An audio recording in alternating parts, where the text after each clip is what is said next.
Question regard, I'm summarizing here, but the goals I set for myself and the way I structure them. How do I set goals for myself for the new year? How do I go about those goals? Well, I think the first thing most people don't do is they don't have a 5 to 10 year plan. The 5 to 10 year plan is important. I know 10 years, most people, especially if you're a newer investor, very hard to see out 10 years. You're fresh out of college, you're 23, you're 24, 25. It's hard to look out and say, where do I want to be in 10 years? But I would very much encourage you to do a 5 year plan. Make it super aggressive. That would be the next thing I would say. 5 year plan is an absolute must. And for me, I always set big goals for myself. I'm a true believer, and this is more philosophy than anything, but I really do shoot for the moon. And, like I said, the cliche saying goes, if I miss, I land among the stars. And I truly believe that that's the way you have to approach. I take the word realistic out of your vocabulary when you're creating your goals. I really do think that you should be shooting high and shooting for the moon. So that is the first thing I do. I back up and I basically say, where do I want to be with myself in 5 years? And that 5 year goal starts with a couple different categories. It's not just financial, it's not just business, but it's my family. What am I doing with my family? What am I doing personally for myself in 5 years? So that's my first category. And then I probably have three or four different big goals within that personal category. Then it's my business. My business itself, for me, like I said, if you're running a business, then it's my business goals. Where do I want to see my business? Then it's my portfolio, my real estate portfolio. Where do I want to see my real estate portfolio? A number of units, a number of cash flow that's achieved. How many buildings do I want to buy? How many transactions do I want to do?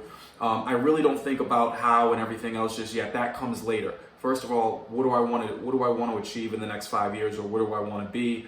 And then I would say, last but not least, I have a random category, something that doesn't necessarily fit into family or one of those other categories. And again, in the personal side, I would definitely continue to put your health goals in there as well. Working out a certain amount a week, getting back in shape, things like that are super important to put in that personal category. So that's where I start. My 5 year plan, personal, business, rental portfolio, and then some other things is in that miscellaneous category. I take those 5 year goals and I break them down and I say, based on my 5 year goal, how do I achieve this in year one today? How do I get to my 5 year goal?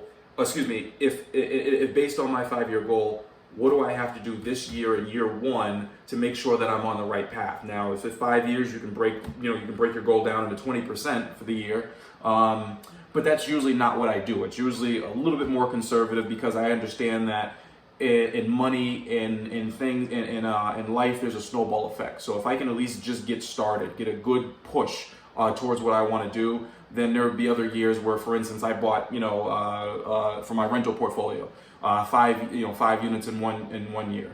Then I bought, 7 units the following year, and then it went to 25 units. So there's a snowball effect that takes place if you were taking the steps to progress down the path.